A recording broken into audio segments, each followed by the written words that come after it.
शक्ति है। और जो लोग हठ योग आदि में पढ़ते हैं, हठ का अर्थ ही है हा और था। हा माने सूर्य और था माने चंद्रमा और सूर्य की शक्ति को एकत्रित करके ये सूर्य की शक्ति भस्म करने की सूर्य की शक्ति है। आपको सूर्य नहीं बनना है, लेकिन सूर्य में जो प्रकाश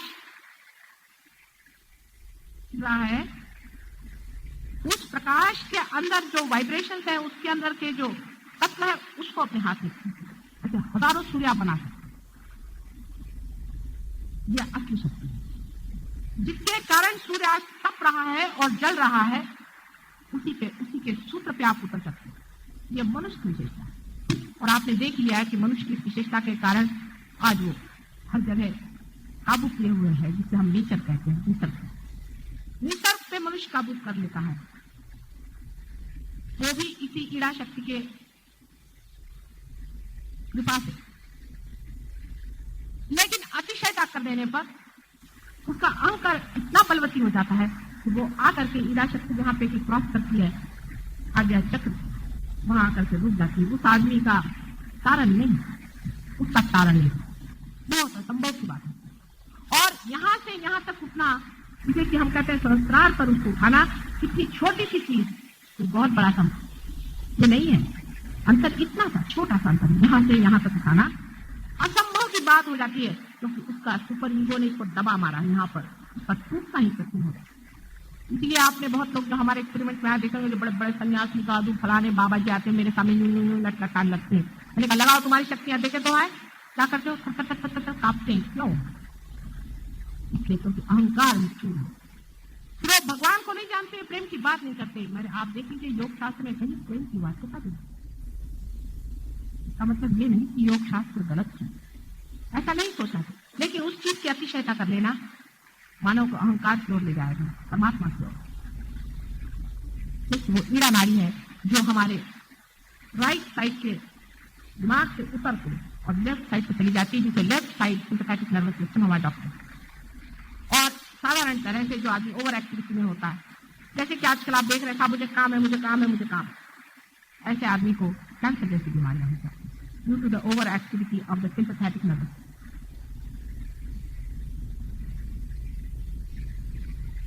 समझ लेना चाहिए कि कलियुग का यही एक बड़ा भारी शाप ऐसा है कि जहां सहज योग आपसे टकराएगा। डॉक्टरों से मैं अगर कहूं तो सुनने वाले नहीं, मैं खुद ही डॉक्टर के पास, लेकिन क्या फायदा, तो मेरी बात थोड़ी सुनने वाला, क्योंकि डॉक्टर लोग भी तो उस अहंकार में छू रहे हैं जहां पर कि साइंस की शक्ति। सहज योग में आप सुषुम्ना नाड़ी में न तो आप इस एक्सट्रीम पे है ईड़ा के, न तो आप पिघला। अब ईड़ा के एक्सट्रीम का जब आदमी रहता है तो समझ लेना चाहिए, बाद में पिघला बताऊंगा। ईड़ा के एक्सट्रीम का आदमी है, वो कहता है ये नहीं खाना खाऊंगा, वो नहीं खाना खाऊंगा, शंकर जी की पूजा करूंगा या फलाने विष्णु जी की पूजा करूंगा। एक विशेष देवी को लेकर बैठ जाता है। एक विशेष देवी से कोई मतलब ही नहीं बनता।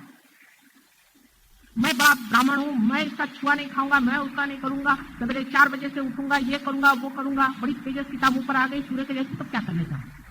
सूर्य तो पहले बने हुए, आप सूर्य बनने से फायदा क्या?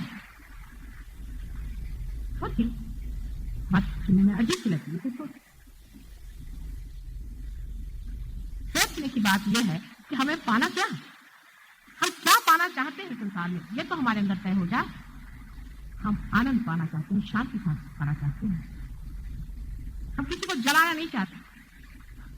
फिर ऐसा ही आदमी बहुत ज्यादा तपस्या करके और 108 साल बैठ करके और अपना श्वास रोक के बैठता है, तो उसके अंदर ऐसे ही लोग जो बड़े अहंकारी मर चुके वहां से घुस जाते हैं। उसके सूक्ष्म में वो लोग अंदर घुस सकते हैं, और इसको भी हमने एक्सपेरिमेंट करके दिखाया है।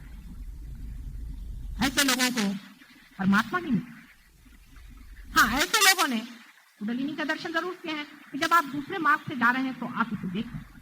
तो बीच का मार्ग है, उससे जब आप गुजरते हैं तो आप कुछ भी नहीं देखेंगे, तो क्या आप उसी में हैं। जब आप समुद्र के अंदर ही तो आप क्या देखेगा, लेकिन जब आप समुद्र के बाहर से देखते हैं तो आप सारे दर्शन करते हैं।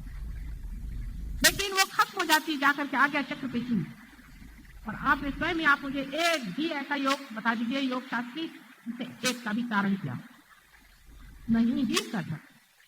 अंत में जब वो थक जाता है और थक करके माँ भगवती के चरणों में गिर जाता है कि माँ मैं थक गया, उस जगह हो सकता है वो ढल आए और उसको उठाने ऊपर में वो दूसरी बात।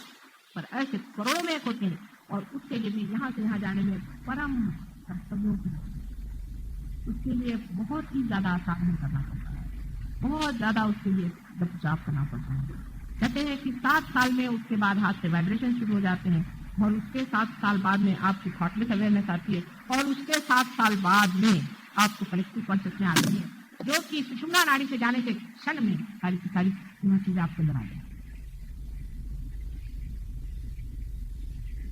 अभी दूसरी साइड दूसरी है जो ईजा नाड़ी की विशेषता है, इसलिए किसी भी चीज की अतिशयता करना या कोई भी एफर्ट बहुत करना गलत। अब दूसरी साइड जो पिंगला नाड़ी पर आप चलते हैं, एक तो कहिए कि एब्स्टिनेंस है, उससे दूर हटना है, और एक है उसकी ओर भागना है।